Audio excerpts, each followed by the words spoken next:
Tout à fait, merci. Merci, monsieur le maire, chers collègues, cher Nicolas. Raillé pendant la campagne électorale, moqué encore aujourd'hui lors de ce conseil, ou bien jugé comme une mesure gadget, la végétalisation des cours d'école constitue pourtant un projet essentiel au bénéfice des jeunes Lyonnaises et Lyonnais. À l'instar de la place croissante qui a pu être faite à la nature en ville sur ces derniers mandats, au plus près de chez soi, dans les projets urbains, dans la mise en réseau des parcs, comment de tels équipements comme les écoles ne pourraient-ils pas bénéficier à leur tour d'une telle attention?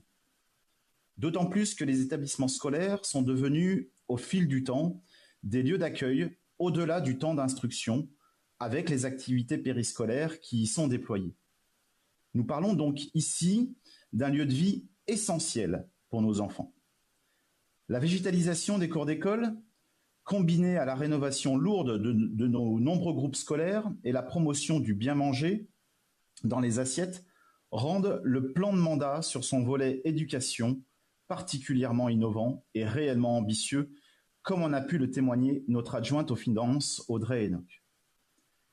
La végétalisation des cours d'école, on l'a déjà dit, mais il est bon de le répéter, répond à un impératif de confort et de santé pour les élèves.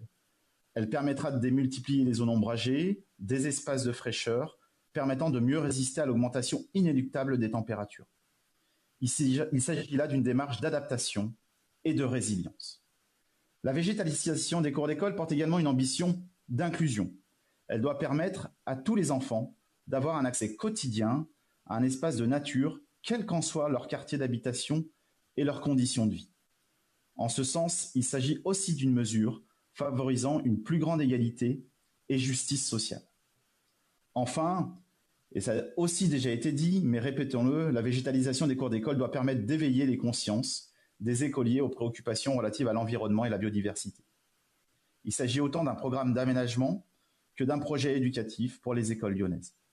Ce projet permettra d'ouvrir l'école à des activités ludiques, mettant l'accent sur les produits naturels, l'expérience des logiques du vivant, mais aussi des projets orientés vers l'importance d'une alimentation saine et équilibrée.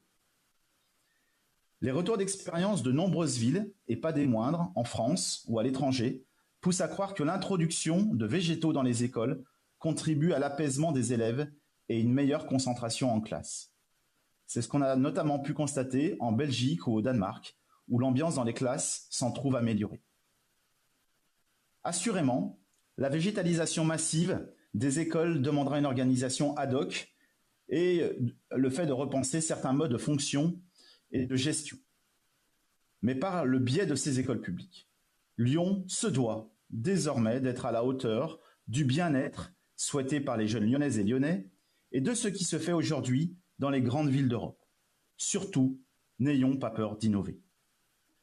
Nous nous réjouissons donc évidemment de l'adoption de ce projet.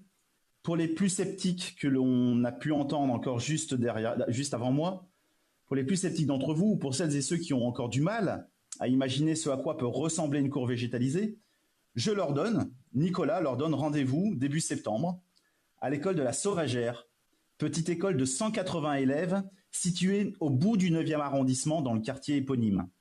Laissée pour compte et passée à la trappe des dernières PPI, sa cour connaîtra une spectaculaire refonte pendant cet été et deviendra ainsi un site pilote pour la ville de Lyon.